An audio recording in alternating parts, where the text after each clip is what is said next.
ladies and gentlemen, we're just moments away from the biggest night in the history of this great organization. Are you ready? No! I said, are you ready? Welcome to the Slop Drop. Shannon David McBee. This is a very special bonus episode of the Slop Drop as we are in MSW Training Center with the one and only Jason Jones, the Space Cowboy. Man, I am pumped to be here with the Space Cowboy. This is going to be a lot of fun. We've been wanting to get over and see you. The last event we was over here was awesome. What have you been up to since that last event, Space Cowboy? Actually, since the last event, I won the Southern Heavyweight Championship. So it's almost put me on the road every weekend between Oklahoma, Kansas, Texas, and Missouri. And we've been busy. We've been busy full-time here at the training students getting ready for that next group and that next breed to come out. And just that's what we've been pouring everything into. Our absence in Arkansas right now, this is what we're pouring everything into is 2 and 3 nights a week we're here training. We're getting that next group ready to rock and roll. So that's what's been going on. Jason, for those that don't know, how long have you been in the wrestling business?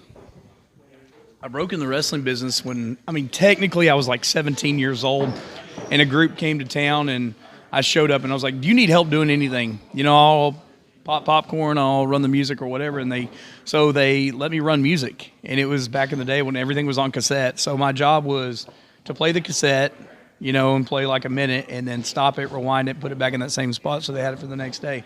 So that really kind of gave me like an eye on the business. And then as soon as I graduated, I started training, and I started ring announcing just to kind of get my foot in the door because I did pretty well at that. And then eventually, everybody gets the bug and they want to do something more than, just be a referee or ring announcer or whatever. So I made my pro debut basically early 98 and kind of been full-time ever since with, the exception I had a knee surgery a few years back that slowed me down for a little bit, and I couldn't get cleared to do that. But I guess that's going on 22 years now. Kind of makes me feel old. Thanks, man. All right, so you would have been back in the, the Attitude Era, WCW, Monday Nitro, all that stuff when wrestling was really blowing up in the late 90s is kind of when you got your start. Yes, sir. It was back in the time when there wasn't a lot of indie promotions around too. So, the promoters were far and in between. So it was a gravy train, so to speak. You could put pro wrestling on a flyer in a National Guard armory and not even really book a name, and it would be standing room only. And so I was thankful enough to break in during that time where it was hot, and then I saw its ups and downs and its curves and all that stuff. And you stick with it because once you get bitten by it and you have the bug, there's really no going back. But you're right, I broke in about that Attitude Era, so I got a chance to work with a lot of those guys before they got called up, and then some of those on their way back down, back into indies and all that stuff. So it's been a wild ride, but man, I've really enjoyed it. And now my big thing is passing on the knowledge that I've had and have gathered, and I'm still learning. 22 years in the business, and I still learn. But passing that on to the next generation, that's why I really enjoy coaching. I really do. Well, man, we mentioned training. We're here at the MSW Training Center, and you got a packed house tonight, and I see a lot of talent in your rings. Without mentioning any names, what is the youngest talent you have and maybe the most veteran you have here at the training center? Well, we don't train anyone under the age of 18 years old. We do have an 18-year-old that comes from Springfield. A lot of our trainees come from Missouri. I'll have a lot of them come from Kansas and Arkansas, but I'm kind of the go-to guy, especially guys that have had training and they need that finish. I'm the good finish guy that people send them to, so to speak, without tooting my own horn. But I have a very good attention to detail, and I'll tell them what promoters are going to look for, what bookers are going to look for. So there's things that the basics are trained, and then you get to that point where you start putting in that finishing touches, that extra English on everything, and that final polish. And that's where some of these guys are now.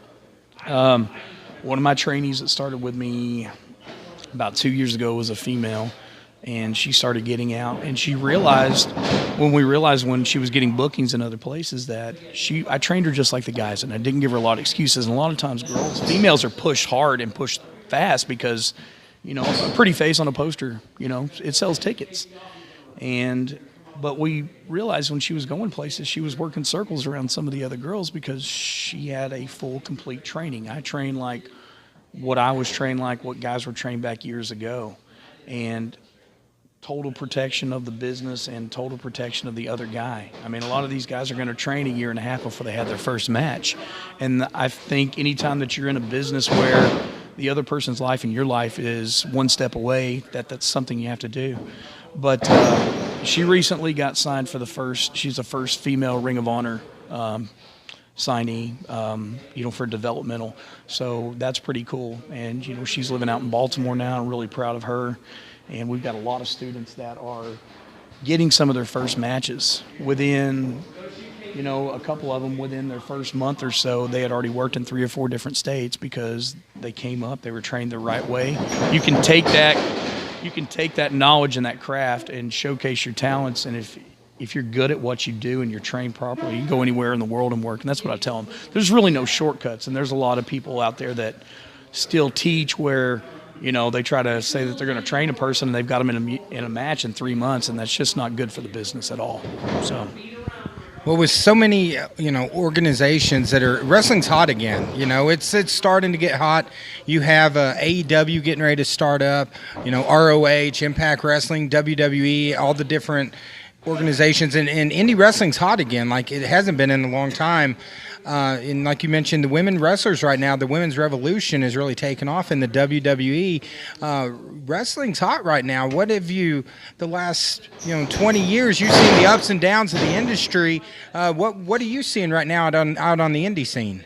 I'm seeing that there's a resurgence on the indie scene that wasn't there. Even like, the biggest cards you would see back in the day is if you had a name on the indie card, but people are receptive of saying they're going to go to a local indie show and know that they're not going to have the pageantry and the stage and the entrance of what Vince has and all that good stuff. And that's really cool because it can be gritty and grungy, and that's cool. And there's a lot of those products out there. There's a lot of different flavors of pizza instead of just having Pizza Hut all the time. Not that there's anything wrong with Pizza Hut, but when you get that processed, commercialized pizza week in, week out, people want something different. And I think that's what you're seeing right now. Before in the past, you had top contenders that had a different flavor. You had back in the day, you're talking about the Attitude Era, you had your WCW, you had your ECW, and then you had a couple along the way. And right now, even though they're branding it under, it still feels like the same processed food. So when you get a little competition, it's just something, it's a new flavor. You know what I'm saying? It's if you get if you get a steak every night of the week, that's awesome. But every now and then you're like, hey man, I'll take some fried chicken. You know what I mean? And I think that's what you're getting into with the indie scene. It's not necessarily, against whatever the big guy has, but it's a change of pace. And I think that's awesome. Any competition is great. First of all, kudos for training the female just like you would a male, because the Diva days are over. We're looking at possibly the first WrestleMania where women will be the main event. Second, we've talked about the resurgence and the popularity of the indie scene. How much credit you think Cody Rhodes and the Young Bucks have to do with that? I mean, I know we've all seen the joke, the meme going around that AEW is a T-shirt company right now, but I don't know of any T-shirt company that sold out the MGM Grand in 4 minutes. I mean, kudos to any indie company that can do that. And I know that they've got the buzz and the hype to do it. I'm anxious to see what will happen when they start having a regular occurring product. Is it just going to be another TNA at that point and they're just going to root for the next underdog that comes around? I know New Japan has been around for a while, and a lot of the cult fans like that, and that's the same style. But man, I wish them all the best, because anytime that you can introduce something new and it's still in the good name of pro wrestling, because I'm still a diehard, I still think the name on the marquee is professional wrestling. And I think they have attributed a lot to it. I can't remember a time walking into Hot Topic and seeing, a Kurt Angle shirt hang up, you know what I mean, for sale. You go in, it was Bullet Club, Bullet Club, Bullet Club. And there was people buying that stuff that didn't even know about pro wrestling because it was a hip, trendy logo. It was cool, and everybody was wearing it. So, I mean, kudos to him, man. I got a chance to work with Cody right after his father passed away. I ended up doing backstage, like, an extra work for WWE, and he was there, and I shook his hand. He was very super nice, but it was when he was still doing the Stardust, gimmick, and I know he was probably. I mean, the smartest move that guy ever did was walk away from his contract, because he would just be another face lost in the shuffle right now. And I don't say that about a lot of guys. Sometimes just being there and sitting in creative and catering and getting that paycheck, because when they're done, they can go to the indies and make $1,000 a night off that name for the rest of their life if they want to. But I think Cody did the right thing at the right time. Opted out. I don't think money was really an issue for him. I think that he's in the prime. He's in the prime of his life. And, you get complacent. Sometimes it's just better to make a career move. Guys back in the day in the territory, they could be the top guy in the territory, but if they work there for a year and a half, they tend to get stale. So that was time to move on to the next territory. And guess what happens when they come back around 2 years? They're fresh again. You know what I'm saying? So I think that I'm interested to see what happens when they are on TV on a weekly basis or something, if there's still going to be that new girl in class. You know what I mean? That everybody's like, hey, she's kind of hot, Well, the thing that I really like, especially when we're talking about mid-states wrestling, is when I come over to like a mid-states event, it's the stories are really told in the ring. It's not all the production. It's guys, interviews, not mass-produced with a producer saying you got to say this, this, and this. These stories that you guys are telling in the ring, and I can see a lot of that, especially like New Japan Pro Wrestling and a lot of that, the matches are starting to tell the story again instead of all the Hollywood production. NXT and ROH. Sure. That's what we love about indie wrestling as well. Absolutely, yeah, and that's kind of where we're at. And there's times where we'll get an interview out there to lay out what's going on or to fill those people in that aren't up to date with it or whatever. But let the work speak for itself in the ring. These guys that are training here right now, they're not just training how to be the next bump and spot monkeys. They're actually training how to wrestle. Psychology is one thing that we stress. Little things, telling a story in that ring. So that's one thing that I do stress, and I tell people that even come to train with me, check around and see if there's something else that you want to do, because this is not the easiest route to get there. I'm probably one of the hardest routes to get there. You know what I'm saying? But there's different strokes for different folks. I think I don't know the best way to say it without, sometimes you try to say something without getting heat with anybody or anything else, but I still miss, WTBS at 505, and basically the guy's going out there having the match and something transpires and that turns into the next week and so on and so forth. So I'm a fan still of that southern wrestling, and that's the product I want to have. I want a product that you can come out and bring the whole family to and not have to worry about vulgarity or anything like that. So that means a lot to me. That kind of leads me to most everybody, of course, watches the WWE weekly, and there's other stuff out there. I mentioned ROH, MLW. What's out there right now that you're still you've been in the business for 20 years. What's out there now that you're still a fan of, that you like to see, and what is it that you don't like to see? I'll tell you one thing I think is cool is even though I'm not a big WWE fan, I'll watch the big pay-per-views and stuff. With some of my same high school buddies that I had back then, we get together and watch the Royal Rumble and have a good time. Let's start with the WWE. My favorite match of the night is usually a Charlotte Flair match. I'm a huge Ric Flair fan. I have been. But she is probably, pound for pound, the most athletic person on that daggum card. And they can say what they want about women's wrestling, about it being a popcorn break and a restroom break. And it used to be that way. But now they're booking them in that, and a lot of people, they poop, pardon the expression, they poop on Bayley. Bayley's pound for pound, she's sound in there. And I'll take one of those good storytelling matches and all day long. I haven't watched a lot of TNA. I couldn't even tell you what network TNA comes on. And that's not a shot at them, because I've worked with a lot of those talent. I mean, I just recently worked with, is it Ethan Page from, I think that, God, and I worked with him 2 weekends ago, and I didn't know who he was, but I felt bad. But when I saw him in the ring, I was like, this kid, he gets it,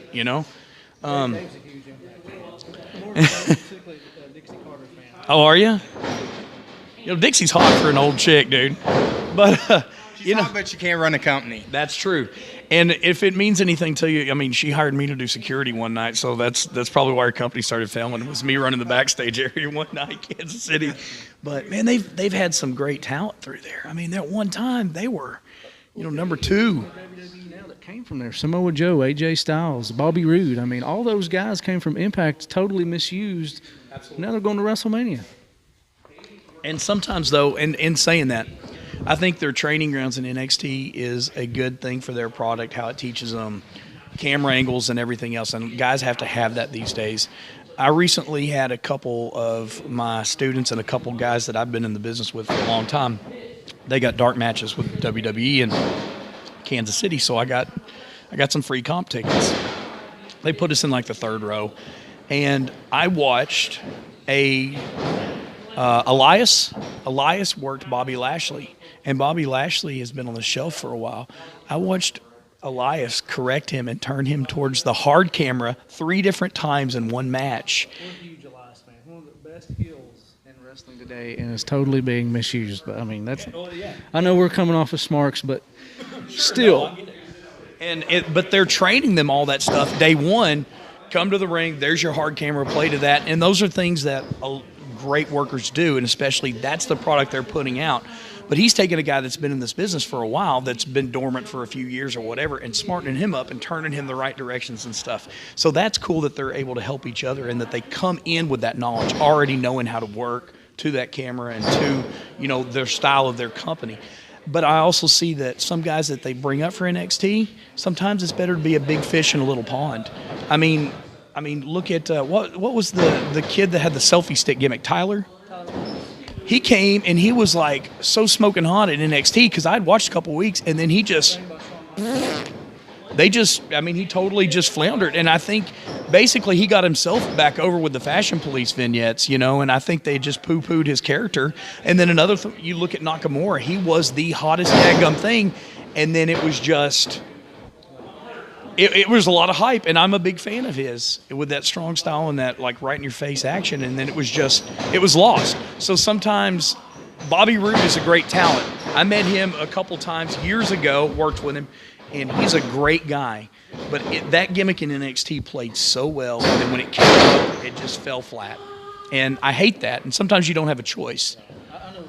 I'm a huge Undisputed Era fan there in NXT, and I've read, whether it's true or not, you know how it is, you read it on the internet, that part of them doesn't really want to get called up because they don't want to be put on the shelf. They like where they're at in NXT right now. The other guy that everybody likes is the Velveteen Dream guy, and I think that if he was called up, that would be another casualty like that. It would be lost. I don't think it would transition to that big stage like it would in NXT because you have those rabid fans right there and that. But it kind of has, and I've tried to watch it, but I can never remember when it's on. But we were talking earlier about what's out there. I keep the network for the sole reason of I'll watch pay-per-view here and there, but man, I go back and watch a lot of that old stuff, even a lot of the '80s Saturday Night's Main Event. It really works for me here in teaching because when I am teaching something, I'll say, listen, go back and watch. Go watch, Starrcade 87, and I'll tell them, I'll pick out a match and I'll say, when we're working with tag team match, you guys know I'm a big Midnight Express, Rock and Roll Express fan, and I'll pick out matches for them to watch. And that way it relates because some of these guys that want to be in the wrestling business, they weren't always brought up on that. So I'm schooling them on that, and almost everybody that's a wrestling fan has a network. So it's not like back in the day we had to go get bootleg tapes and order them on the internet and stuff and watching them and just kind of like, the traction and everything else is horrible, but now you can simply go, hey, listen, if you're working on your punches, go look at Bobby Eaton. And I'll tell guys things like, we're working on arm dragons, go watch some Ricky Steamboat. And I'll even go on YouTube sometimes, find something and send it to the guys and say, this is what you want. This is the Christmas. This is the move that we learned. This is what it should look like on the follow-through when it's done. So it's been it helps me with teaching because everybody has it. And if they don't, they've got a bootleg stream to it somewhere, This is kind of off the subject, but I had a website reach out to me and ask me if, to contribute to a piece they were doing on the Hall of Fame. And they said, who do you think should be in the Hall of Fame that's not in there? I said, Midnight Express. They said, okay, would you write? Sure. Wrote a whole thing about it. They put it on their website. Man, I just don't understand. I know there's Cornette in the WWE and all that, but you got someone, and no disrespect to Tori Wilson, but she's being inducted into this year's Hall of Fame when Bobby Eaton and Sweet Stan Lane is not. It's just a travesty. And everybody, all their top feuds, the guys that they feud with, are in the Hall of Fame. But they're not. I don't understand it. But not to go down a rabbit hole. No, but that rabbit hole still is every year you know what they're going to have. They're going to have that one headliner, okay? They're going to have that tag team. They're going to have the one female. And, without pulling punches, they're going to have that one ethnic person on there. That's, hate stereotyping, but look back at the trend over the last 6 years, and that's what it's been. And then they're going to pull in that one person that has absolutely nothing to do with it. I went to the Hall of Fame in New Orleans the year that Warrior got put in.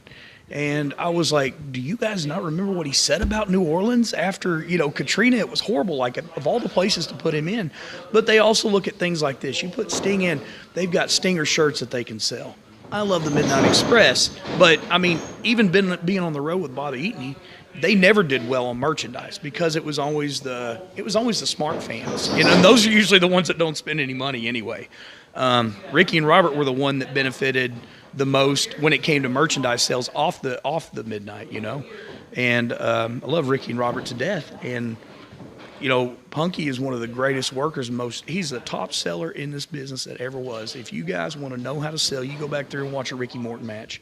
You'd think he was being killed in that match, and it was a formula that didn't change, but it didn't have to, because if it didn't broke, don't fix it.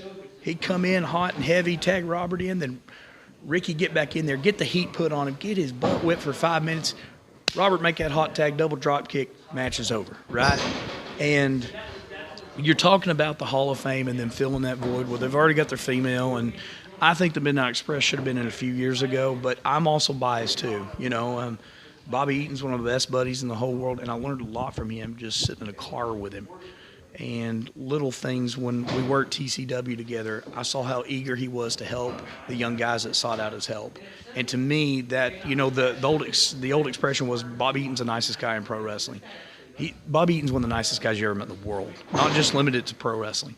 And to see a tag team like that, not necessarily snubbed, but I think they should have been in there a long time ago. And hopefully we'll see him. Hopefully the voices will be loud enough over the years, but when you see some of those people come back that you never thought you would see there, you see your Jeff Jarrett's come back and your Cornettes come back to induct the Rock and Roll Express. I think they'll do whatever equals money.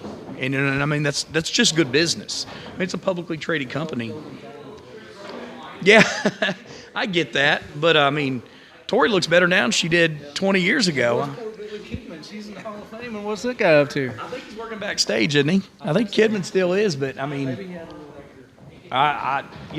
but to me, and I know that Vince always had that mentality that he snubbed his nose down at Southern Wrestling, and I just, if it was my Hall of Fame, it would start with those guys. It would be your Midnight Expresses and your Dusty Rhodes, and I think eventually they'll find their place.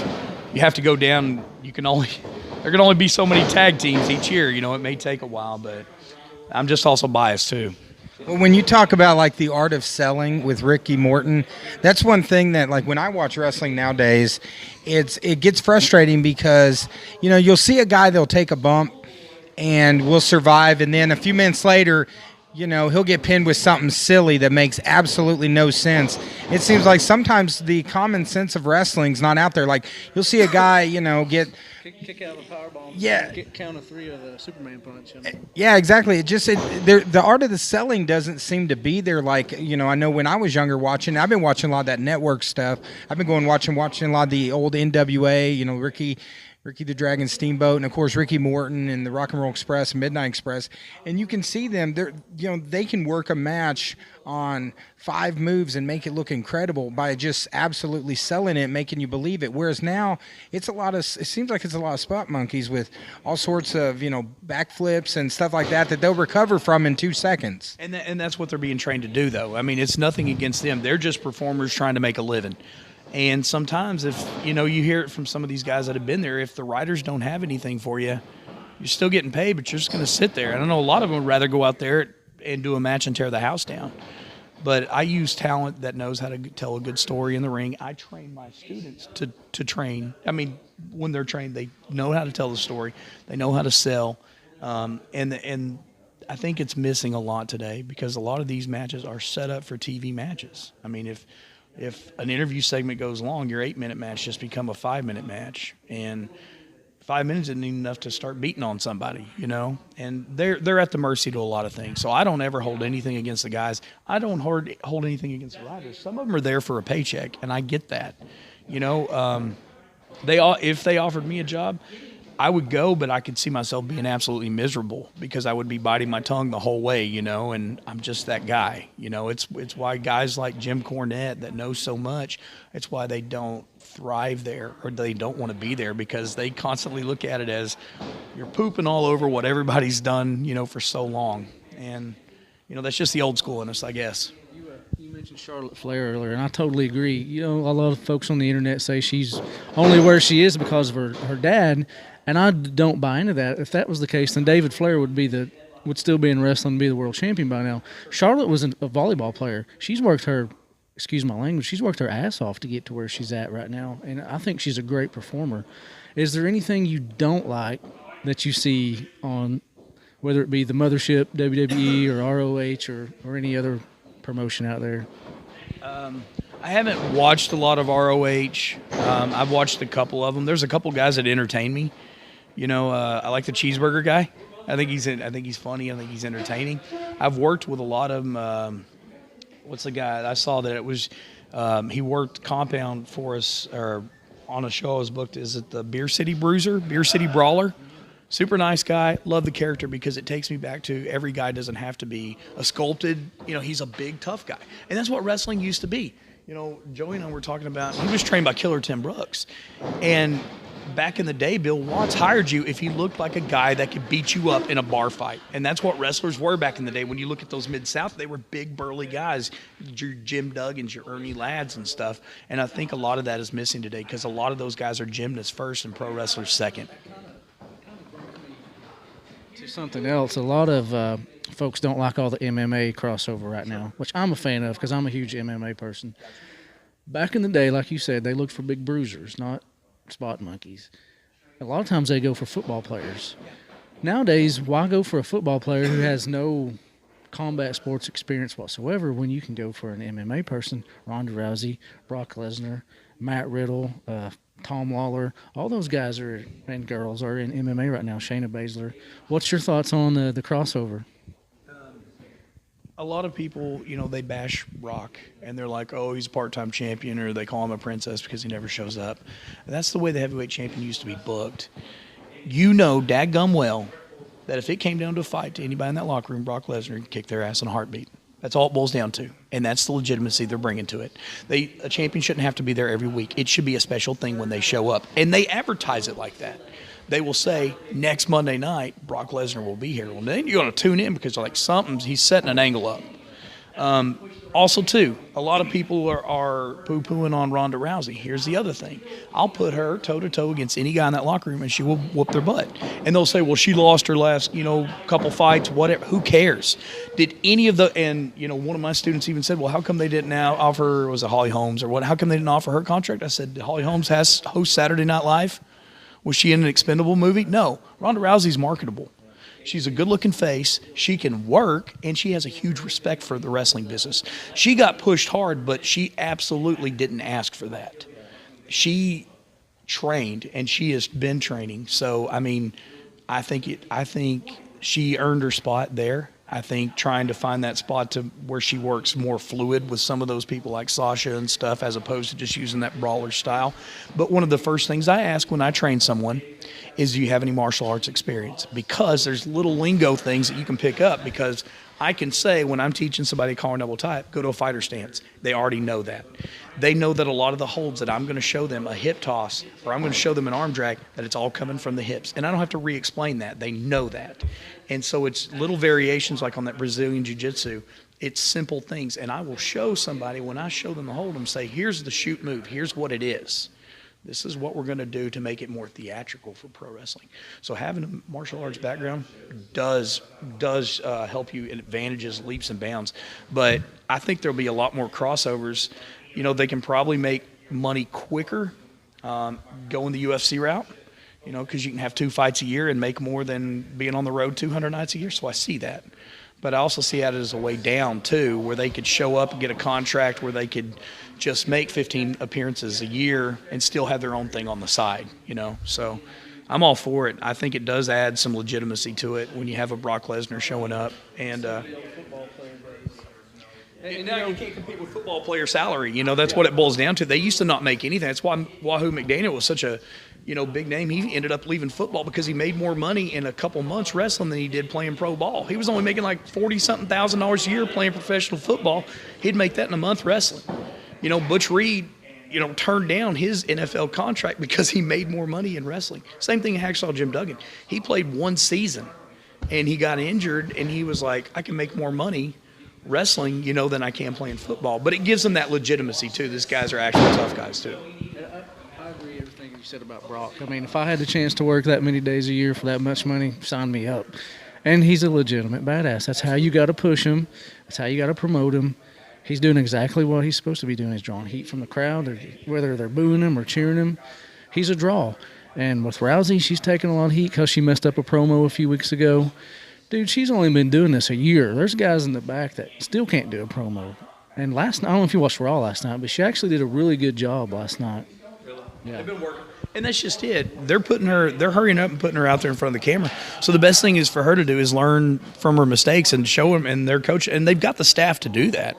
And they have enough, you know, retired guys in the back to take somebody aside, you know. When I worked backstage for them, I got to sit at the same table of Dean Malenko, Arn Anderson, and Michael P.S. Hayes. It just like a table like we're sitting around right here in catering, and I'm getting paid, and I'm like, man, try not to be a fanboy right now because there's 2 of the Horsemen and a Freebird sitting right here, and those were the guys that are running the matches, that are giving finishes in the back. But they have got a staff of 1,000 people that are able to help them do whatever they need to do, and I think Ronda Rousey is a great addition. I mean, look at the merchandise she did alone before she even had a match, you know, with the Piper logo and all that stuff. I look at things like that at a business standpoint that a lot of workers don't, because I've been a promoter.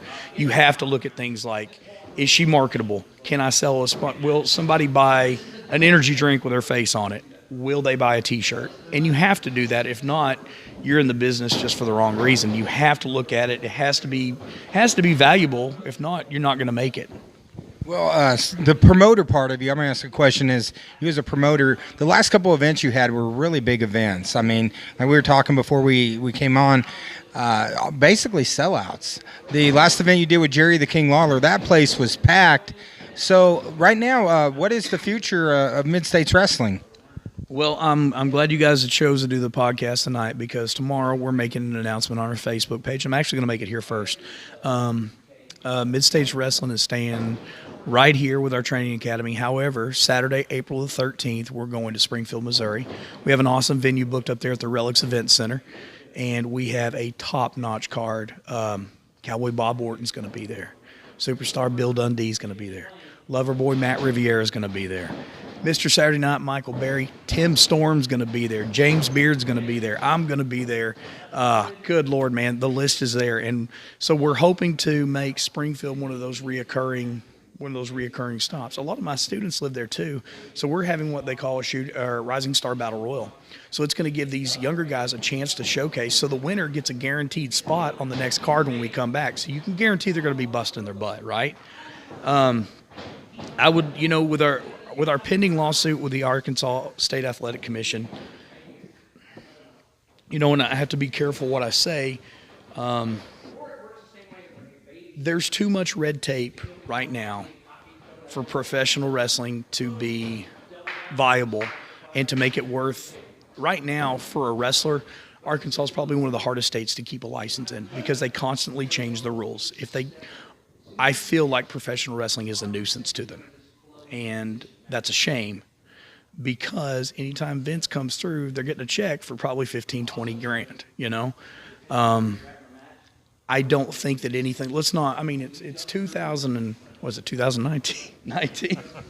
but let's not pull punches. You guys know that it's predetermined. Everybody does. So why in the world is a sport like professional wrestling still governed by a body that governs MMA and boxing? I am more along the lines able to, come in physical. It's I don't know. It's frustrating, and a lot of states have already done the common sense thing and just deregulated professional wrestling. And I think it needs to be done in Arkansas. It takes away the liability from the state, and it also, I had a top performer that worked for the WCW and the WWE, and we booked him on an event. He called to simply purchase his license, the state of Arkansas, and said, "Where can I fax my blood work and my physical to?" And the commissioner said, "Where are you wrestling at?" Well, he didn't want to put heat on anybody because there's a lot of states that won't let you even book a talent until you've filed your permit. Well, a lot of these talents, they booked up 6 months in advance. So you want to make sure that you've got the talent there before you book your venue and all that stuff and send your permit in. And she would not give him any information until he told her who he was working for, when it was, how much he was getting paid, and everything else, when none of that stuff needs to matter. He said, "Lady, I've wrestled for 2 biggest companies in the world. If I want to keep my license just valid so I can go at the drop of a dime, you should sell me a license and shut up." And, we've had a lot of issues about that. It's the whole, when it used to be the commission should be there to help you and answer the phone. They're there 3 hours a day maybe. They answer the phone calls or return them when they want to. And half of them wear a badge and come in the building and act like they're Billy Bad A. You know what I mean? When it should be the other way around. I worked in Oklahoma this weekend. The commissioner was there to help us. He first came in, "Hey, who needs licenses that doesn't have license? Come over here, let's get your paperwork." If you had a question, if it bordered on the rules, he was there to help you. He helped fill out the deal, and then everybody went home. Here's a good story. One of the commissioners came to the event here. This has been about a year or so ago, and one of my wrestlers actually wrestles under a mask. He's not from Arkansas, but he also referees a match or two. He went to buy a referee's license so he could referee a match on that card because he enjoys doing both. And she said, "I can't sell you a referee's license because you're already a contestant." And he said, "Ha, that's funny." And she said, "No. How are you going to be unbiased if you're a contestant and you're a referee at the same time?" And I said, "Are you being serious right now?" She said, "Absolutely." So he did not get to referee a match because he had wrestled under a mask earlier that night. And I couldn't believe it. I still had to ask her 2 or 3 times, "Are you joking with me right now?" It's not like he's going to go fix a fight for pro boxing or whatever. It was just, so some of these things, it's almost a laughing matter when they try to regulate some of these rules that are just ridiculous. Go ahead. Well, years ago, being a part of some MMA stuff, I can contest to that. They want everybody to have a license. The refs, the judges, the ring announcers. You have to have paramedics on scene. You have to have a doctor at cage side. Everybody has to have physical. And I'll tell you, you can't say it right now, but I can. It's a money maker for them. And I agree with you. It should be deregulated. But they're missing out on money if they do that. So I can say that you can't. Yeah, you got me.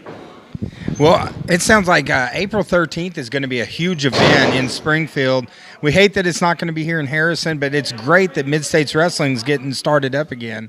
Now, I just want to throw a question by you. We've been talking about a lot of different things, but, all the things you've seen during your time in professional wrestling, which I know you have seen a lot in 20-something years, out of everything, what has been the one event or one thing that's happened maybe in the ring or at an event or something that is the moment that you cherish the most? Oh my gosh. That's really throwing you under. And it really, because there's so many, you get a kinship and a brotherhood with some of these guys that you travel with and that you wrestle with. And there's a lot of things when you see that one guy start underneath as a student and you get to see his, make his way up from the knowledge of the skills that you've passed on to him, and get to see him come in his own and, become a champion, or you see him doing what he trained to do, selling tickets, putting butts in seats. That makes me proud as a trainer. Man, it's hard to narrow it down to just 1 or 2 moments. Having certain talent come in and complimenting us on the product. I remember we brought the Rock and Roll Express in, and before we had our locker room meeting to go over the rules and we say a real quick word of prayer and stuff, Ricky Morton said, I want to take a minute, and he said, I want to thank Jason. He said, we stopped on the way into town, stopped at a service station 20 miles out of town to go to the restroom, and there was a poster in there. He said, we went and ate at Western Sizzling, and there was 2 posters in there. He said, that is how you sell tickets. And it's a lot of work promoting. I don't have to tell you guys anything. It's a pain in the butt. And I try to do my part so my guys can wrestle in front of 300 instead of 30. And I just like it when I see people out and they say, thank you for giving us something we can do. And I take my boy and we go, that's our bonding time. And you give a good, clean product. That makes me proud. That makes me happy. Guys can compliment my matches all day long, and fans, and I'm like, hey, thank you very much. But when I hear a compliment about something like that, about a family bonding, or the whole family coming out and them saying, hey, we went to WWE and stood back there for 3 hours trying to get an autograph and couldn't even get looked at. And my guys come out and sign autographs.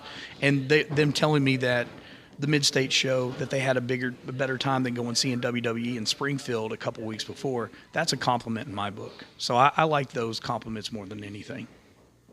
Now, I had another question for you. Of course, the last event was a big fundraiser for your friend Jake Hook. Can you give us an update on him?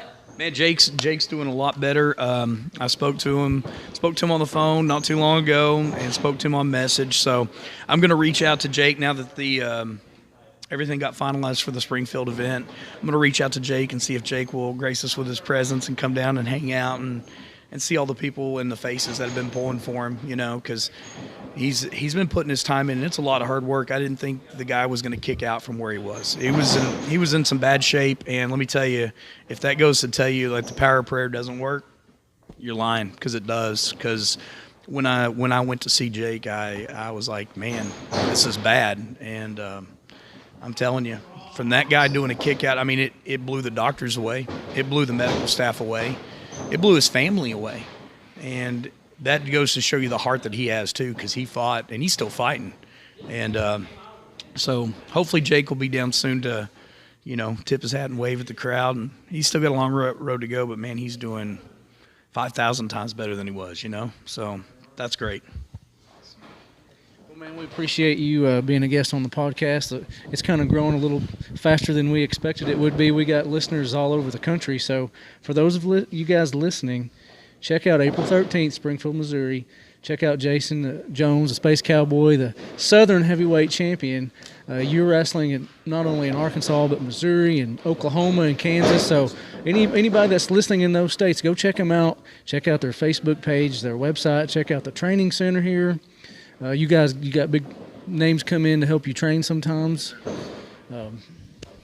Yeah, well, I think to check out Mid-States Wrestling, you can go on Facebook, Mid-States Wrestling, to check them out. And also, if they want to buy tickets to the event, where can they get that? They're going to be able to get them. They're going to be able to get them on the website this week. It's mswtickets.com. You can call the toll-free number. It's 858-848-SLAM.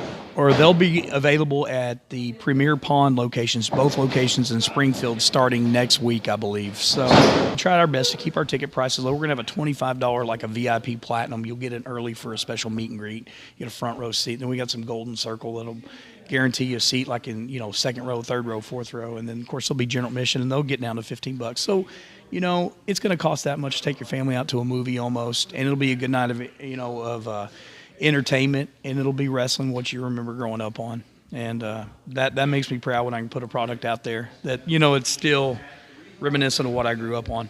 But yeah.